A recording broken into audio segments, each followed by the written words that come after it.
میرے نبی کی زندگی کے دو پلر، عبادت، نماز نہ چھوٹے، نماز نہ چھوٹے، نماز نہ چھوٹے۔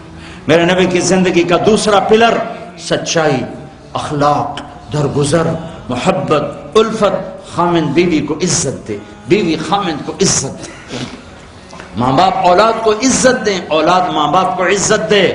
اپنے نبی، اگر اپنے گھروں کو جنت بنانا ہے تو نبی والے اخلاق سیکھو، اور نبی والے اخلاق کا ایک لفظ بتاؤں، وہ برداشت ہے، برداشت ہے، برداشت ہے، وہ صبر ہے، وہ صبر ہے، وہ صبر ہے۔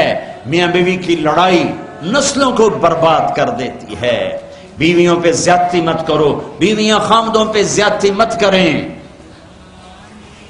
میرے نبی نے فرمایا بدترین ہے وہ انسان، ان انسانوں میں کوئی خیر نہیں جو عورتوں کو مارتے ہیں، اور عورت سے فرمایا جس سے اس کا خامد ناراض ہوا، کسی عذر شرعی کی وجہ سے، ظلم کی وجہ سے، عذر شرعی کی وجہ سے ناراض ہوا اور اس نے اسے راضی نہ کیا، تو اللہ کی ساری رحمتیں اس سے دور ہو جائیں گی۔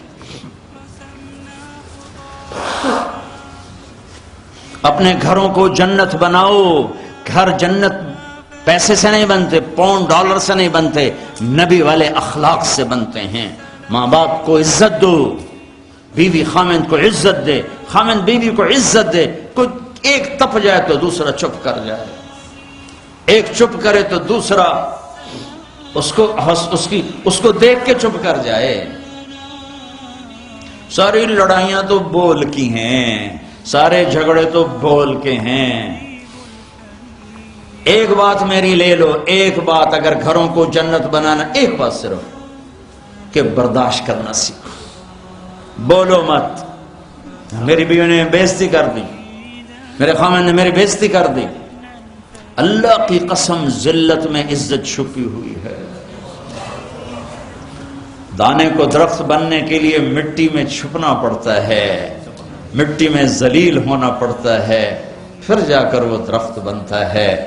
اگر تم لوگوں میں محبوب بننا ہے، تم چاہو کہ تمہاری بیوی تم سے محبت کرے، بیوی چاہے خامند مجھ سے محبت کرے، اولاد چاہے ماں باپ محبت کرے، ماں باپ چاہے اولاد محبت کرے، ایک دوسرے کو برداشت کرو، ایک دوسرے کو برداشت کرو، درگزر کرنا سیکھ لو۔ اور میرے حبیب کا فرمان، اے معاذ تمہیں سارے دین کا خلاصہ بتاؤں؟ کہا جی کیا؟ مجھے دیکھو، آپ نے کہا یہ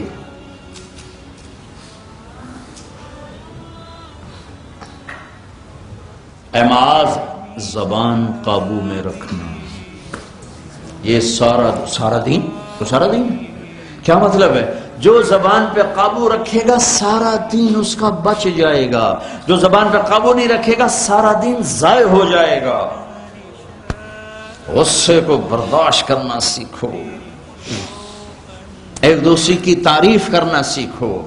کسی کی بیٹی کو بہو بنا کے گھر لائے ہو، اس سے وہ عزت دو جو اپنی بیٹیوں کو دیتے ہو۔ ایک عورت جب ماں ہوتی ہے تو وہ بچھ جاتی ہے، قربان ہوتی ہے۔ وہی عورت جب ساس بنتی ہے تو اس کے اندر زہر بھر جاتا ہے۔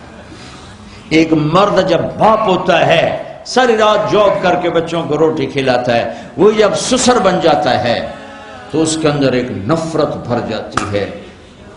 یہ میرے نبی نے سسر بن کے دکھایا۔ آپ اپنی بیٹی کے گھر آئے، فاطمہ پریشان، بیٹی کیا ہوا؟ کہ میری اور علی کی لڑائی ہو گئی۔ اچھا کدھر ہے علی؟ یہ نہیں پوچھا کیوں ہو گئی، بس کدھر ہے علی؟ کا یہ باہر چلے گئے۔ آپ پیچھے نکلے، ڈھونڈا، مسجد میں سوئے ہوئے تھے، ان کو اٹھایا، ابو تراب اٹھو، یہاں یہ لقب آپ کو ملا ہے۔ گھر میں آئے اور ایسے لیٹ گئے، ادھر علی کو لٹایا، ادھر فاطمہ کو لٹایا، علی کا ہاتھ اپنی ناف پہ رکھا، پھر علی کے ہاتھ پر فاطمہ کا ہاتھ رکھا اور ان کے اوپر اپنا ہاتھ رکھا، پھر فرمایا اب دونوں میرے سامنے کہو کہ ہماری صلح ہو گئی ہے۔ تو دونوں نے کہا جی صلح ہو گئی۔ تو آپ باہر نکلے بڑے خوش۔